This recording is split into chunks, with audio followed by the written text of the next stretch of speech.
Assalamualaikum warahmatullahi wabarakatuh. Perkenalkan, nama saya Rahmadani dengan NIM 2104269 dari Departemen Ilmu Administrasi Negara Fakultas Ilmu Sosial Universitas Negeri Padang. Baiklah, pada kesempatan kali ini saya akan mengungkapkan tugas mata kuliah pemerintahan daerah, yaitu akan membahas mengenai perbandingan sistem pemerintahan daerah di Indonesia dan Jepang. Dan mata kuliah pemerintahan daerah ini yang diampu oleh Ibu Intan Slipilia SST MSI Han. Nah, adapun perbandingan sistem pemerintahan daerah Indonesia dan Jepang, yang pertama itu struktur pemerintahan daerah. Nah, di negara Indonesia yaitu sistem provinsi yang terdiri dari provinsi, kabupaten, dan kota. Nah, sedangkan untuk Jepang, sistem prefektur atau ken yang terdiri dari prefektur, kota, dan desa. Adapun perbandingan yang kedua yaitu otoritas dan wewenang. Nah, di Indonesia, provinsi memiliki otoritas yang lebih kuat dibandingkan kabupaten atau kota. Nah, sistem pemerintahan di Indonesia menganut prinsip desentralisasi di mana provinsi memiliki otoritas yang lebih kuat dibandingkan dengan kabupaten atau kota. Hal ini tercermin dalam pembagian wewenang antara pemerintah pusat, provinsi, dan kabupaten atau kota sebagaimana diatur dalam Undang-Undang Nomor 23 Tahun 2014 tentang Pemerintahan Daerah. Provinsi sebagai perpanjangan tangan pemerintahan pusat memiliki kewenangan strategis yang mencakup koordinasi, pembangunan, pengawasan, dan pelaksanaan kebijakan nasional di wilayahnya.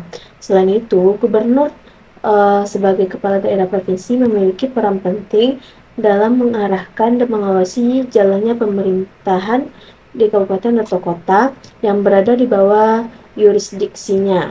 Dengan demikian, otoritas yang lebih kuat di tingkat provinsi memastikan konsistensi kebijakan nasional dan regional serta efisiensi administrasi pemerintahan daerah.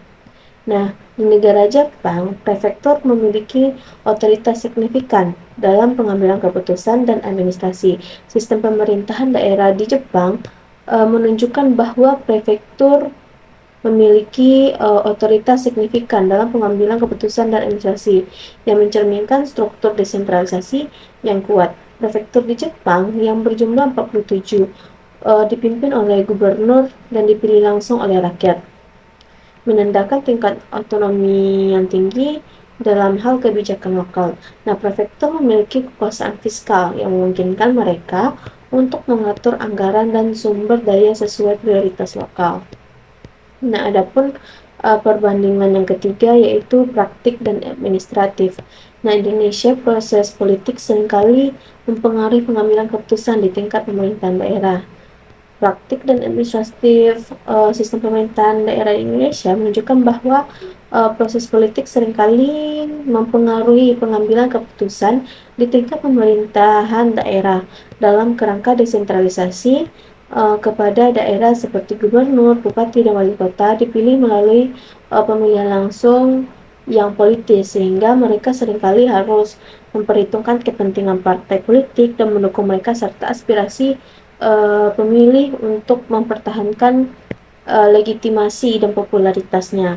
Nah, hal ini dapat menyebabkan pengambilan keputusan yang dipengaruhi oleh dinamika politik lokal, termasuk koalisi partai politik Dewan Perwakilan Rakyat Daerah atau yang disebut dengan DPRD, yang memiliki peran yang signifikan dalam menyetujui anggaran dan regulasi daerah. Nah, sedangkan di negara Jepang, praktik konsultasi dan konsensus sangat ditekankan dalam pengambilan keputusan pemerintahan daerah. Praktik dan administrasi sistem pemerintahan daerah di Jepang itu merupakan tradisi musyawarah. Ini dikenal dengan nemawashi, yang melibatkan diskusi informal dan persiapan sebelum keputusan formal dibuat. Dalam praktiknya, pejabat pemerintahan daerah di Jepang sering mengadakan pertemuan dengan berbagai pemangku kepentingan, termasuk warga, bisnis lokal, dan organisasi masyarakat untuk mengumpulkan pandangan dan membangun dukungan sebelum melaksanakan kebijakan atau proyek baru. Nah, selanjutnya adapun perbandingan yang keempat yaitu partisipasi masyarakat. Nah, di negara Indonesia meskipun ada upaya untuk meningkatkan partisipasi masyarakat, namun masih terdapat hambatan seperti tingginya tingkat birokrasi dan kurangnya aksesibilitas informasi. Nah, yang kedua, untuk negara Jepang, ini partisipasi masyarakat dalam pengambilan keputusan pemerintahan daerah cenderung tinggi dengan adanya mekanisme seperti pertemuan warga dan forum konsultasi. Adapun perbandingan berikutnya yaitu kesejahteraan dan pelayanan publik. Di negara Indonesia, tantangan seperti keterbatasan sumber daya dan infrastruktur dapat mempengaruhi kualitas pelayanan publik di tingkat daerah, meskipun ada upaya untuk meningkatkannya. Keterbatasan sumber daya dan infrastruktur sering menjadi hambatan utama. Banyak daerah menghadapi masalah terkait dengan anggaran yang terbatas, kurangnya tenaga ahli dan infrastruktur yang belum memadai, dan semuanya mempengaruhi kemampuan mereka untuk memberikan layanan yang berkualitas.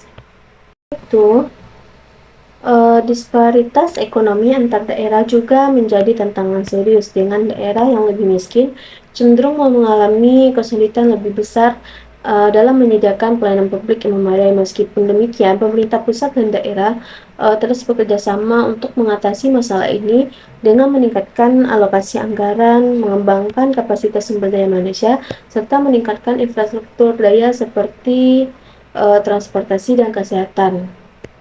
Nah, dengan upaya yang berkelanjutan dan koordinasi yang baik antara pemerintah pusat dan daerah, diharapkan kualitas pelayanan publik di tingkat lokal dapat terus meningkat seiring berjalannya waktu. Nah, untuk di negara Jepang itu sendiri, pemerintah Jepang cenderung memberikan pelayanan publik yang efisien dan berkualitas tinggi dengan fokus pada kesejahteraan masyarakat. Nah, pemerintahan daerah di Jepang baik tingkat prefektur maupun munisipalitas memiliki tanggung jawab yang luas dalam menyediakan berbagai layanan dasar seperti pendidikan, kesehatan, perumahan, transportasi, dan infrastruktur publik lainnya. Nah, mereka menempatkan kepentingan warga sebagai prioritas utama dalam merencanakan, mengelola, dan melaksanakan kebijakan publik. Pendekatan ini didukung oleh budaya administrasi yang efisien, di mana pemerintahan daerah seringkali mengadopsi praktik terbaik dan teknologi modern untuk meningkatkan efisiensi operasional dan pelayanan kepada masyarakat. Nah, selain itu, ada penekanan yang kuat pada transparansi, akuntabilitas, dan partisipasi publik dalam proses pengambilan keputusan untuk memastikan bahwa kebijakan yang diimplementasikan sesuai dengan kebutuhan dan harapan masyarakat secara keseluruhan. Nah, dengan demikian, sistem pemerintahan di negara Jepang ini dapat dianggap sebagai contoh yang baik dalam mengintegrasikan kesejahteraan masyarakat dan penyediaan pelayanan publik yang efektif. Nah, selanjutnya ada perbandingan berikutnya, yaitu mengenai pembagian kekuasaan dan otonomi. Nah, di negara Indonesia, otonomi daerah diatur oleh Undang-Undang Nomor 23 Tahun 2014 tentang Pemerintahan Daerah. Nah, pemerintahan daerah memiliki kewenangan dalam mengelola berbagai sektor seperti pendidikan, kesehatan, pekerjaan umum, dan lain-lain. Sistem pemerintahan daerah Indonesia menggambarkan sebuah kerangka yang didasarkan pada prinsip desentralisasi dan otonomi daerah yang diatur oleh Undang-Undang Nomor 23 Tahun 2014. Melalui undang-undang ini, pemerintahan daerah diberikan kewenangan yang luas untuk mengelola berbagai sektor penting seperti pendidikan, kesehatan, dan pekerjaan umum, serta infrastruktur lainnya. Nah, otonomi daerah memberikan ruang bagi pemerintah daerah untuk menyesuaikan kebijakan dan program mereka dengan kebutuhan lokal, memungkinkan mereka untuk merespons secara lebih tepat terhadap tantangan dan karakteristik unik setiap wilayah. Nah, selain itu, pemerintahan daerah juga memiliki kewenangan dalam menyusun dan menetapkan anggaran serta mengelola sumber daya keuangan dengan prioritas pembangunan daerah. Selanjutnya, di negara Jepang, otonomi daerah di Jepang diatur oleh Undang-Undang Otonomi Daerah. Prefektur memiliki kewenangan yang cukup luas dalam pengelolaan urusan lokal, namun tetap berada di bawah pengawasan pemerintahan pusat.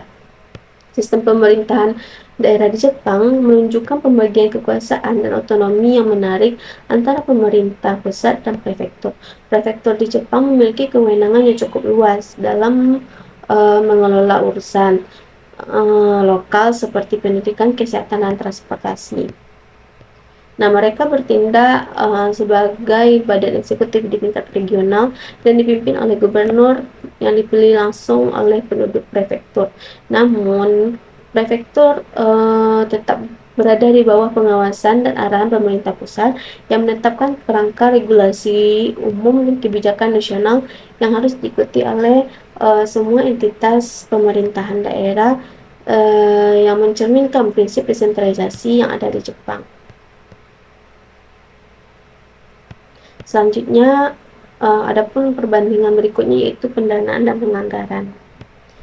Di Indonesia, pemerintahan daerah mendapatkan dana dari anggaran pendapatan dan belanja daerah atau yang disebut dengan APBD yang terdiri dari pendapatan asli daerah atau PAD, dana alokasi umum atau DAU, dana alokasi khusus atau DAK, dan sumber lainnya seperti hibah.